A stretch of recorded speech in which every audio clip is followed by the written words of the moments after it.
Just a few years ago, one of my friends was living the kind of life most of the people wants to live. He had everything. A sleek, black, bench, high-end version which grabs everyone's attention when he hit the road. He had booked a spacious flat in a premium high-rise community with a beautiful clubhouse and swimming pool. And twice a year, he would go to foreign countries for lavish vacations like Europe, Dubai and Maldives. His Instagram looked like a travel magazine, perfectly filtered, perfectly posed. Back then I remember watching all of this and thinking, I thought to myself, this is called success. While I was still taking autos and buses, he was living a luxury life, driving his own car and eating at 5-star hotels. But suddenly something happened that no one expected. In early 2021, he lost his job. Due to COVID, his company made massive layoffs. And few months after that, the calls started coming from recovery agents, EMI reminders, bank notices. His phone, once filled with travel bookings, now ringing with payment warnings. And before the year even ended, the car he used to drive with so much pride was taken away by the bank. The flat he sold it just to reduce the financial burden. When I came to know about this whole scenario from my friend, it's really hit me. It was not just about losing the job. It was the fact that everything, the car, the flat, the vacations, was built without any financial backup. No savings, no emergency fund, no plan B. Only show off, only image, only spending. That's why in this video I'm going to show you why looking poor can actually make you rich in the longer run. Reason 1. Wants versus needs. We all spend money, but there is a big difference between wants versus needs. A simple car that gets you from destination A to B, that's a need. But a high-end car with a fancy features, that's a want. A home to live in is definitely a need, but a luxury flat with a massive loan is not security, it's a stress. The truth is, most people don't know where to draw the line. They buy things because they feel they deserve it or someone else have it, and without even realizing, they start choosing comfort over stability.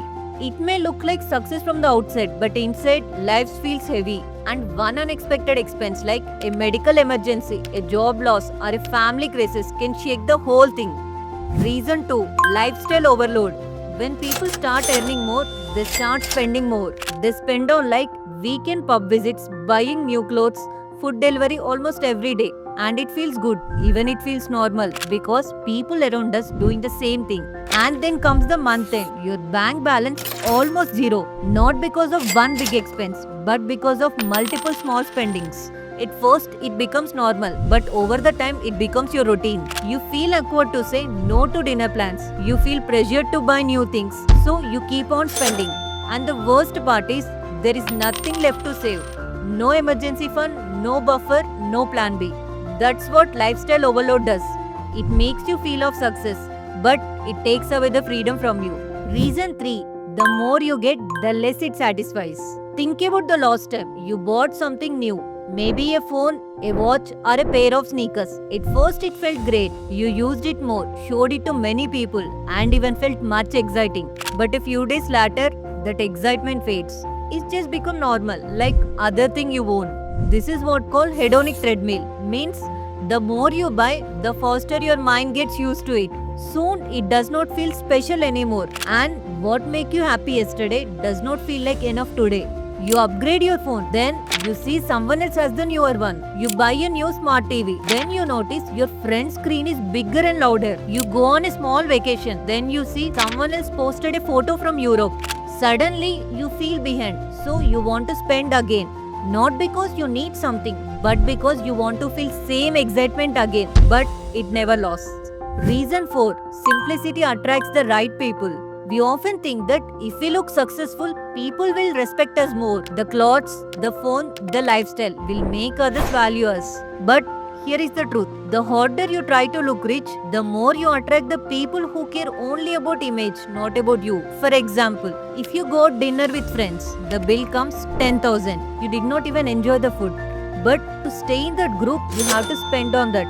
If you don't spend, you feel like you left out from them. And that's where it starts. The pressure to wear branded clothes, to live in a high-rise flat, and keep upgrading your lifestyle just to fit in that circle. Slowly, without even realizing, you will start living for others. But when you choose the simple life, you will naturally filter the wrong people. You'll start attracting those who value hard work, who understand money, who care about who you are, not what you wear. And those people, they stay with you even when your bank balance is zero. Fifth reason, look poor, think rich. Looking rich is easy, but looking poor and thinking rich, that's what will build real wealth. Most people will think like this, let me buy the car first, then I'll figure out EMI later. But the rich people think differently. Let me build the asset first, then the asset will pay for my car. One focus on show off and other focus on building freedom. Rich people don't buy things to impress others. That's why they delay comfort today to have more freedom tomorrow. For example, take Warren Buffett. He still lives in the same old house. Even Mark Zuckerberg, he wears same grey t-shirt every day. It's not because they can't afford, because they are building different wealth game. You don't need crores to start thinking like rich. First you start saving, then spending later. You don't have to show off to succeed. Just you need to stay consistent, learn skills and live below your means.